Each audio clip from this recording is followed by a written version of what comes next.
자식에게 연락이 끊긴 지 벌써 3년째입니다. 무슨 일이 있었는지도 모르고 그저 뉴스에 나오는 사고 소식에 가슴만 덜컥 내려앉는 날들이 계속되고 있습니다. 혹시 여러분도 이런 마음 아니신가요? 자식이 어디서 무얼 하는지, 밥은 제대로 먹고 다니는지, 아픈 데는 없는지, 전화 한 통이면 될 일인데 그 전화조차 받지 않는 자식 때문에 매일 밤잠을 설치고 계시진 않으신가요? 저도 그랬습니다. 아들이 집을 나간 지 5년, 딸은 시집간 후로 명절에도 얼굴을 보기 힘들어졌습니다.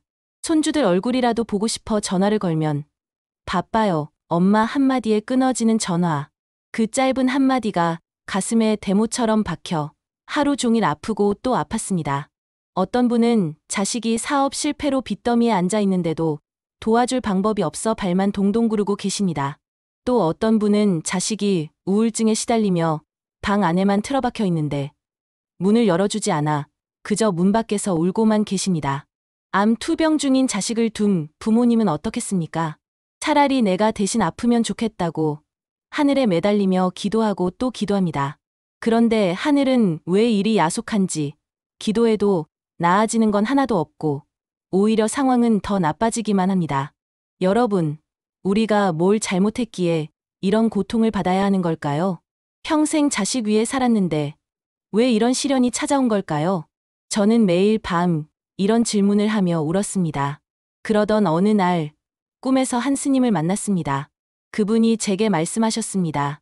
지장보살님께 기도하라. 자식의 이름을 부르며 간절히 기도하면 반드시 기적이 일어날 것이다. 처음엔 믿기지 않았습니다. 기도 한 번으로 무엇이 바뀌겠습니까? 하지만 다른 방법도 없었기에 그날부터 매일 새벽 지장보살님께 기도를 시작했습니다. 그리고 3개월 후 정말로 기적이 일어났습니다. 연락이 끊겼던 아들에게서 전화가 왔고 명절에도 오지 않던 딸이 손주들을 데리고 찾아왔습니다. 오늘은 제가 경험한 이 기적의 비밀을 여러분과 함께 나누고자 합니다. 그날 아침 꿈에 지장보살님이 나왔습니다. 자식을 향한 기도를 멈추지 말라고, 이름을 부르며 염송하라고, 그게 마지막 기회라고 하셨습니다. 꿈에서 깨어났을 때 베개가 눈물로 흠뻑 젖어 있었습니다. 그 꿈이 너무나 생생해서 마치 정말로 지장보살님을 만난 것 같았습니다. 사실 그 전날 밤은 특히 힘들었습니다. 아들이 집을 나간 지 정확히 5년이 되는 날이었거든요. 5년 전 그날 아들과 크게 다투었습니다. 엄마는 왜 내 인생에 간섭만 하냐며 소리치던 아들의 얼굴이 아직도 눈에 선합니다. 그때 저도 화가 나서 너 같은 자식은 없어도 그만이다라고 말했습니다. 그 말이 그렇게 큰 상처가 될 줄은 몰랐습니다. 아들은 그날로 집을 나갔고 전화번호도 바꿔버렸습니다. 친척들에게 수소문해봐도 아무도 아들의 행방을 몰랐습니다. 처음엔 며칠 지나면 돌아올 거라 생각했습니다. 하지만 일주일이 지나고 한 달이 지나고 1년이 지나도 아들은 돌아오지 않았습니다. 그렇게 5년이 흘렀습니다. 그 5년 동안 저는 매일 후회했습니다. 왜 그런 독한 말을 했을까? 왜 아들의 마음을 이해해주지 못했을까? 남편은 자식은 다 그런 거다.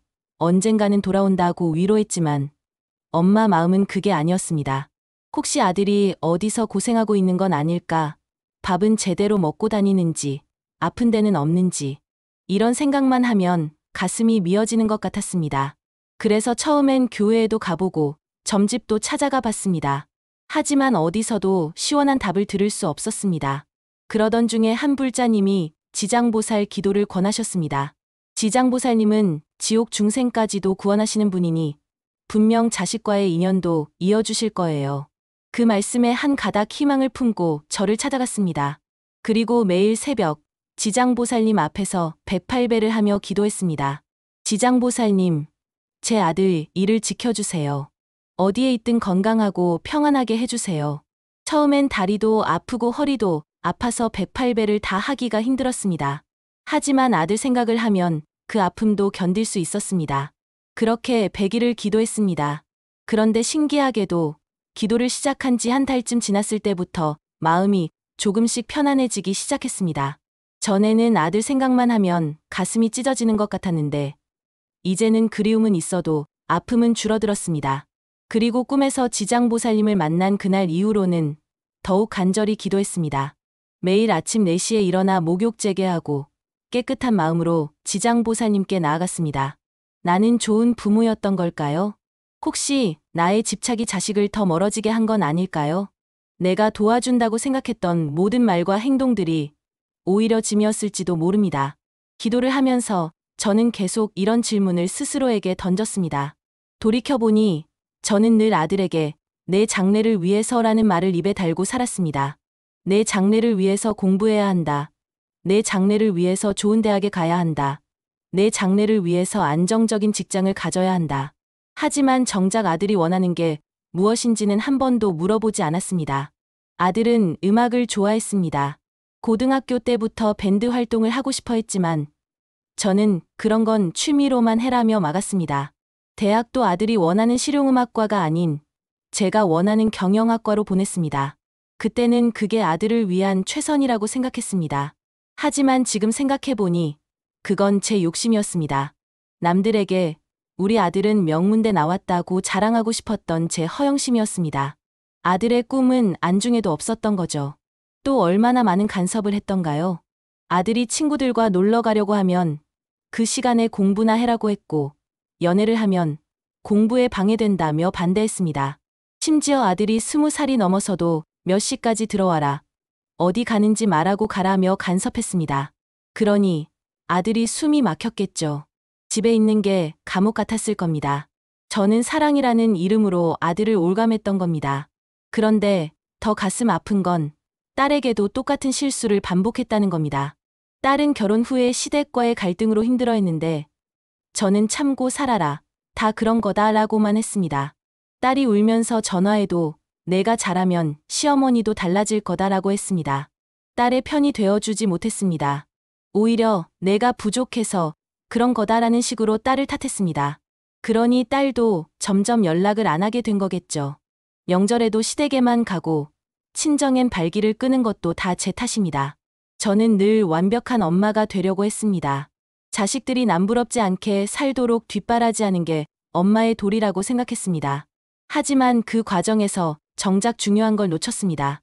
자식들의 마음을 헤아리는 것, 그들의 선택을 존중하는 것, 실패해도 다시 일어설 수 있도록 믿어주는 것. 이런 게 진짜 사랑이었는데 저는 그걸 몰랐습니다.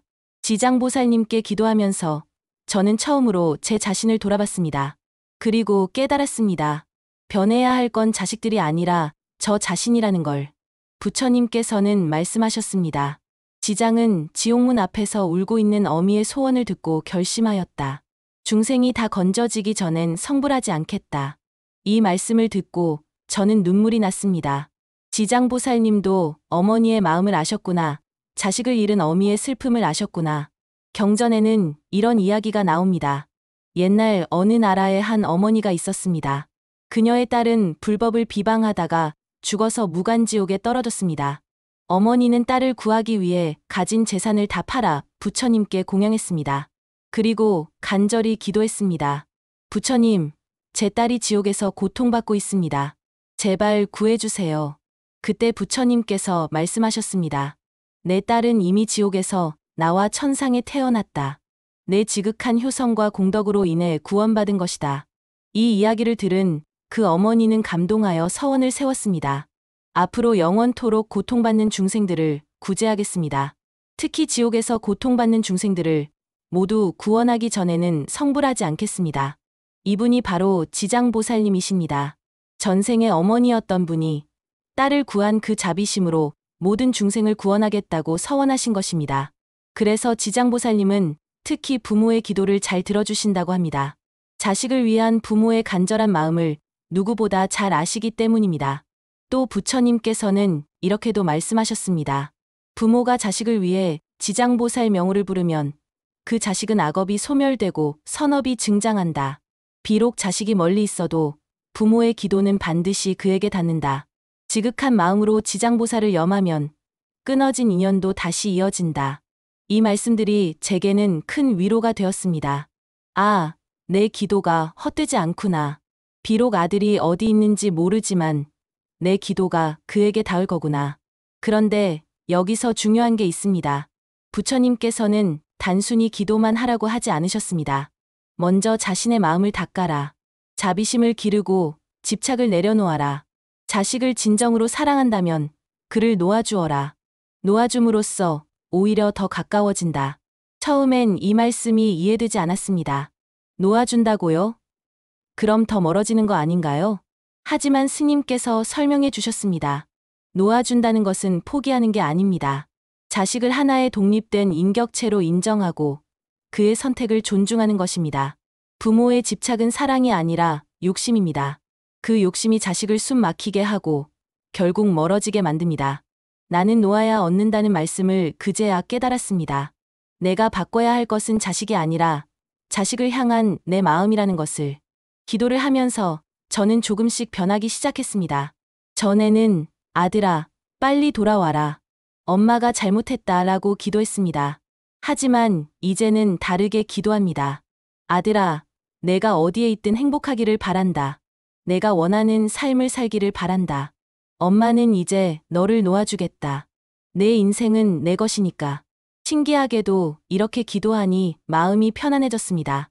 전에는 아들이 돌아오지 않으면 어쩌나 하는 불안감에 시달렸는데 이제는 그런 불안이 사라졌습니다. 아들이 돌아와도 좋고 안 와도 괜찮다는 마음이 들었습니다. 중요한 건 아들이 행복한 거니까요. 딸에 대한 마음도 바뀌었습니다. 전에는 명절에도 안 오는 불효녀라고 원망했는데 이제는 이해가 됩니다. 시댁 눈치 보느라 힘들 텐데 거기다 친정까지 와야 한다면 얼마나 부담스럽겠어요. 그래서 딸에게 문자를 보냈습니다. 딸아, 명절에 오지 마. 시댁에서 편히 쉬어. 엄마는 내가 편한 게 제일 좋아. 그랬더니 딸이 전화를 했습니다. 엄마, 정말이에요? 안 가도 섭섭해하지 않으세요? 그럼 내가 편한 게 엄마도 편해. 대신 가끔 전화나 해줘. 그 후로 딸과의 사이가 좋아졌습니다. 부담을 덜어주니 오히려 자주 연락이 오고 시간 날 때 불쑥 찾아오기도 합니다. 아, 이게 놓아줌의 힘이구나. 꽉 쥐고 있을 때는 빠져나가려고만 하던 것이 놓아주니 오히려 가까이 오는구나. 이런 깨달음을 얻고 나니 제 삶도 달라졌습니다. 전에는 자식 걱정에 잠도 못 자고 밥도 제대로 못 먹었습니다. 하지만 이제는 잘 자고 잘 먹습니다. 운동도 하고 친구들도 만나고 취미 생활도 합니다. 제 삶을 살기 시작한 거죠. 그런데 여러분, 정말 신기한 일이 일어났습니다. 제가 이렇게 변하고 나니 아들에게서 연락이 온 겁니다. 자식은 전생의 인연으로 내게 온 존재입니다. 전생의 은혜 갚으러 혹은 나의 업을 풀어주러 이토록 고통스럽게 다가온 것도 결국은 부처님의 값이었습니다. 불교에서는 부모와 자식의 인연을 네 가지로 설명합니다. 첫째는 보은바원으로 오는 자식입니다. 전생의 부모가 베푼 은혜를 갚으러 온 자식으로 효도하고 부모를 기쁘게 합니다. 둘째는 원수연저로 오는 자식입니다. 전생에 맺힌 원한을 풀러온 자식으로 부모를 힘들게 하고 고통을 줍니다. 셋째는 빚을 받으러 오는 자식입니다. 전생에 부모가 진 빚을 받으러 온 자식으로 부모의 재산을 탕진하거나 고생시킵니다. 넷째는 빚을 갚으러 오는 자식입니다. 전생에 자신이 진 빚을 갚으러 온 자식으로 부모에게 재물을 안겨주거나 영광을 가져다 줍니다. 이렇게 보면 우리를 힘들게 하는 자식도 다 이유가 있는 겁니다. 전생의 어변으로 만난 것이죠. 그런데 여기서 중요한 건 이 인연을 어떻게 풀어가느냐입니다. 원수로 온 자식이라도 우리가 자비심으로 대하면 그 원한이 풀립니다. 빚 받으러 온 자식이라도 우리가 기꺼이 주면 그 빚이 청산됩니다. 반대로 은혜 갚으러 온 자식이라도 우리가 탐욕을 부리면 그 은혜가 원수가 됩니다. 빚 갚으러 온 자식이라도 우리가 더 요구하면 그 인연이 악연이 됩니다. 제 아들의 경우를 생각해보니 아마도 제가 전생에 아들에게 빚을 졌나 봅니다. 그 빚을 이 생에서 갚아야 하는데 제가 오히려 더 요구했으니 아들이 떠난 거겠죠. 엄마 말 들어라. 엄마가 시키는 대로 해라. 이게 다 제 탐욕이었습니다. 그래서 지장보살님께 기도하면서 참회했습니다. 제가 전생에 아들에게 진 빚이 있다면 기꺼이 갚겠습니다. 아들이 원하는 대로 살게 해주겠습니다. 더 이상 간섭하지 않겠습니다. 또 딸의 경우도 마찬가지입니다. 딸이 시댁에서 고생하는 것도 다 인연입니다. 어쩌면 전생의 딸이 시어머니에게 빚을 졌을지도 모릅니다. 그런데 제가 시어머니가 나쁘다 하고 편을 들면 그 업이 더 커집니다. 오히려 다 인연이니 잘 풀어가라고 하는 게 딸을 위한 길입니다. 이렇게 생각하니 마음이 편안해졌습니다. 자식이 겪는 모든 일이 다 그들의 업이고 인연이구나. 내가 대신 살아줄 수도 없고 대신 업을 받을 수도 없구나. 다만 내가 할 수 있는 건 그들이 그 업을 잘 풀어갈 수 있도록 기도하는 것뿐이구나. 지장보살 기도는 어렵지 않습니다. 매일 아침 자식의 이름을 조용히 부르며 이렇게 염송하십시오. 나무지장보살, 나무지장보살, 나무지장보살. 또는 지장보살 진언을 외우셔도 좋습니다. 오음하, 하, 하 위스마의 스바하. 이 진언은 모든 고통을 소멸시키고 원하는 바를 이루게 해주는 힘이 있습니다. 10분간 지장보살님의 명호를 가슴으로 외우는 것입니다. 중요한 건 형식이 아니라 마음입니다. 화려한 불단이 없어도 괜찮습니다. 집에 지장보살님 사진이나 그림을 모시고 깨끗한 물 한 잔만 올려도 충분합니다. 매일 같은 시간에 기도하는 것이 좋습니다. 저는 새벽 4시에 일어나 기도했지만 각자 형편에 맞게 시간을 정하시면 됩니다. 아침에 일어나자마자 하셔도 좋고 저녁에 주무시기 전에 하셔도 좋습니다. 기도할 때는 먼저 합장하고 삼배를 올립니다. 그리고 이렇게 발언하십시오. 지장보살님, 제 자식, 이가 건강하고 평안하기를 바랍니다. 모든 악업이 소멸되고 선업이 증장하기를 바랍니다. 저와 자식 간의 악연은 끊어지고 선연만 이어지기를 바랍니다. 그 다음 지장보살 명호나 진언을 108번 또는 1000번 염송합니다. 숫자에 너무 얽매이지 마시고 정성껏 하는 게 중요합니다. 염송이 끝나면 다시 이렇게 회양합니다. 오늘 제가 한 기도의 공덕을 제 자식과 모든 중생에게 회양합니다. 이 공덕으로 모든 중생이 고통에서 벗어나 해탈하기를 바랍니다. 기도는 108일 동안 하시는 것을 권합니다. 108이라는 숫자는 108번뇌를 소멸시킨다는 의미가 있습니다. 하지만 꼭 108일을 채우지 못하더라도 괜찮습니다. 하루라도, 일주일이라도, 한 달이라도 정성껏 하시면 됩니다. 중요한 건 진심입니다. 또 기도할 때 주의하실 점이 있습니다. 첫째, 자식을 원망하는 마음으로 기도하지 마십시오. 저 녀석 때문에 내가 이 고생을 한다는 마음으로 기도하면 안 됩니다. 오히려 내가 부족해서 자식이 떠났구나 하고 참회하는 마음으로 기도하십시오. 둘째, 조급한 마음을 갖지 마십시오. 빨리 연락이 왔으면, 빨리 돌아왔으면 하는 조급함은 오히려 기도를 방해합니다. 때가 되면 돌아오겠지 하는 여유로운 마음을 가지십시오. 셋째, 기도의 결과에 집착하지 마십시오. 기도했는데도 연락이 안 온다고 실망하지 마십시오. 눈에 보이지 않아도 분명 변화는 일어나고 있습니다. 자식의 마음이 조금씩 누그러지고 있을 겁니다. 넷째, 자식뿐 아니라 자신을 위해서도 기도하십시오. 제가 좋은 부모가 되게 해주십시오. 제가 자식을 있는 그대로 받아들일 수 있는 넓은 마음을 갖게 해주십시오. 이렇게 자신의 변화를 위해서도 기도하는 것이 중요합니다.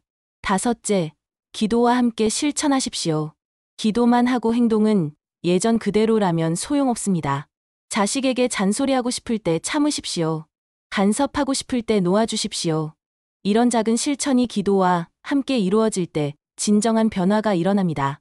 제가 경험한 것 중에 특히 효과가 좋았던 방법이 있습니다. 바로 자식의 사진을 놓고 기도하는 것입니다. 자식의 어릴 적 사진, 가장 행복해 보이는 사진을 한 장 준비하십시오. 그 사진을 보며 이렇게 말씀하십시오. 야, 엄마가 미안하다. 내 마음을 몰라줘서 미안하다. 이제는 너를 놓아줄게. 내가 원하는 대로 살아도 돼. 엄마는 그저 내가 건강하고 행복하기만 바란다. 이렇게 사진을 보며 대화하듯 기도하면 마치 자식과 직접 대화하는 것 같은 느낌이 듭니다. 그리고 신기하게도 이 마음이 자식에게 전달됩니다. 멀리 있어도 연락이 끊겼어도 부모의 진심은 반드시 자식에게 닿습니다. 나는 자식의 이름을 부르며 국밥 한 그릇을 앞에 놓았습니다. 혼잣말처럼 속삭이듯 미안하다. 그리고 사랑한다. 그렇게 울고 나니 마음이 조금 가벼워졌습니다. 그날은 아들의 생일이었습니다. 아들이 집을 나간 후 처음 맞는 생일이었죠. 아침 일찍 아들이 좋아하던 국밥집에 갔습니다. 뜨끈한 국밥 2그릇을 시켜놓고 하나는 제 앞에, 하나는 맞은편에 놓았습니다. 마치 아들이 앞에 앉아 있는 것처럼. 야, 생일 축하한다. 빈 의자를 보며 말했습니다. 엄마가 정말 미안했어. 내 꿈을 인정해주지 않아서, 내 선택을 존중해주지 않아서. 눈물이 뚝뚝 떨어져 국밥에 섞였습니다. 짭짤한 국물이 더 짭짤해졌죠. 내가 음악 하고 싶다고 했을 때 응원해줬어야 했는데, 설령 실패하더라도 내가 원하는 걸 하게 해줬어야 했는데, 엄마가 너무 겁이 많았어. 내가 고생할까봐, 남들에게 뒤처질까봐. 하지만 그게 오히려 너를 더 힘들게 했구나. 그렇게 한참을 울며 말했습니다. 옆 테이블 손님들이 이상하게 쳐다봤지만 상관없었습니다. 5년 만에 처음으로 아들과 진짜 대화를 하는 것 같았거든요. 이제는 정말 놓아줄게. 내가 어디서 뭘 하든 엄마는 응원할게. 음악을 하든 장사를 하든 그냥 놀든 내가 행복하면 그걸로 충분해. 다만 건강하게만 있어줘. 밥은 꼭 챙겨 먹고 아프면 병원 가고 그리고 언젠가 마음이 풀리면 그때 연락해줘. 엄마는 기다릴게. 국밥이 다 식을 때까지 그렇게 앉아 있었습니다. 그리고 마지막으로 이렇게 말했습니다. 사랑한다, 아들. 정말 많이 사랑한다. 그 후로 저는 매달 아들 생일날에 국밥집에 갑니다. 같은 자리에 앉아 같은 메뉴를 시켜놓고 아들과 대화합니다. 처음엔 미안함과 그리움뿐이었는데 시간이 지나면서 대화 내용도 바뀌었습니다. 야, 요즘 엄마는 수영을 배우고 있어. 너도 알다시피 엄마가 물을 무서워했잖아. 그런데 이제는 괜찮아. 아직 잘하지는 못하지만 재미있더라. 너도 뭔가 새로운 걸 도전하고 있니? 음악은 계속하고 있을까? 어떤 음악을 하든 엄마는 자랑스러워. 내가 좋아하는 일을 한다는 게 얼마나 멋진 일인지 이제 알겠어. 이렇게 일상적인 대화도 나누게 되었습니다. 미안함에서 시작된 대화가 이제는 진짜 소통이 된 것 같았습니다. 그리고 어느 날 정말로 기적이 일어났습니다. 여느 때처럼 국밥집에 앉아 있는데 누군가 제 앞에 앉았습니다. 고개를 들어보니 아들이었습니다. 5년 만에 만난 아들은 많이 야위어 있었지만 눈빛은 전보다 단단해 보였습니다. 엄마, 아들이 입을 열었습니다. 국밥집 주인 아저씨가 매달 오신다고. 혼자 울면서 빈자리에 대고 말한다고. 아들도 울고 있었습니다. 미안해요, 엄마. 나도 엄마한테 너무했어. 그때 저는 아무 말도 할 수 없었습니다. 그저 아들의 손을 잡고 울기만 했습니다. 따뜻한 손, 5년 만에 잡아보는 아들의 손. 그 손이 이렇게 거칠어졌구나, 고생을 많이 했구나. 하지만 살아있구나, 건강하구나, 다시 만났구나. 그것만으로도 감사했습니다. 지장보살님은 지옥을 밝히는 등불입니다. 우리가 매일 10분간 기도하는 이 시간은 자식의 업을 덜어주는 인연의 공덕입니다. 지금은 괴롭더라도 그 기도는 반드시 가정의 기적이 되어 돌아옵니다. 불교에서는 모든 것이 인연으로 이루어진다고 합니다. 부모와 자식의 만남도 인연이고 헤어짐도 인연입니다. 하지만 그 인연은 고정된 것이 아닙니다. 우리의 마음과 행동에 따라 얼마든지 바뀔 수 있습니다. 악연은 선연으로 바뀔 수 있고 끊어진 인연은 다시 이어질 수 있습니다. 그 열쇠가 바로 기도입니다. 지장보살님께 드리는 우리의 기도는 단순한 소원이 아닙니다. 그것은 자비의 실천이고 참회의 과정이며 깨달음의 길입니다. 기도를 통해 우리는 먼저 자신을 돌아봅니다. 내가 어떤 부모였는가? 내가 자식에게 어떤 상처를 주었는가? 그리고 참회합니다. 내 욕심으로, 내 기준으로 자식을 판단하고 강요했던 것을. 그 다음은 용서입니다. 자식을 용서하고 자신을 용서하는 것입니다. 모두가 무명우밍 속에서 실수하고 상처 주며 살아가는 중생임을 인정하는 것입니다. 마지막은 자비입니다. 자식의 행복을 진심으로 바라는 마음, 그것이 진정한 자비입니다. 내가 원하는 행복이 아니라 자식이 원하는 행복을 바라는 것, 이것이 지장보살님의 마음입니다. 지장보살님은 지옥 중생까지도 구원하겠다고 서원하셨습니다. 가장 악한 중생, 가장 고통받는 중생까지도 포기하지 않으시는 분입니다. 하물며 우리 자식이야 어떻겠습니까?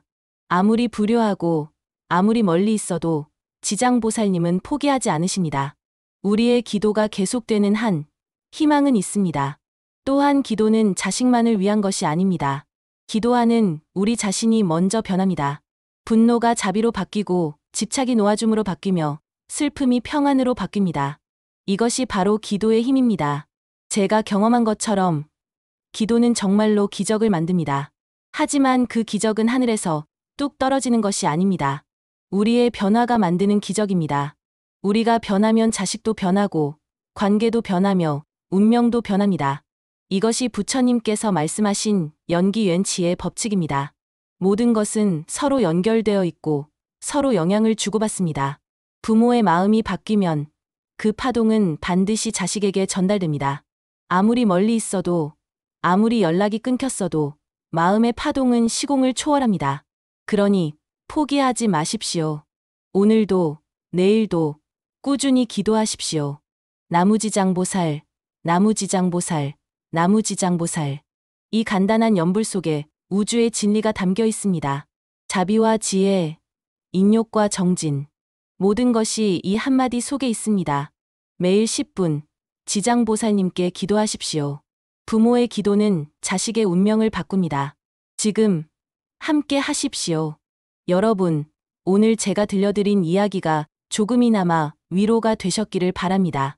혹시 지금도 자식 때문에 마음 아파하고 계신다면 오늘부터라도 지장보살 기도를 시작해 보십시오.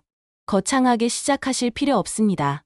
그저 자식의 이름을 부르며 건강하고 행복하기를 바라는 마음으로 기도하시면 됩니다. 그리고 무엇보다 중요한 것은 여러분 자신을 사랑하는 것입니다.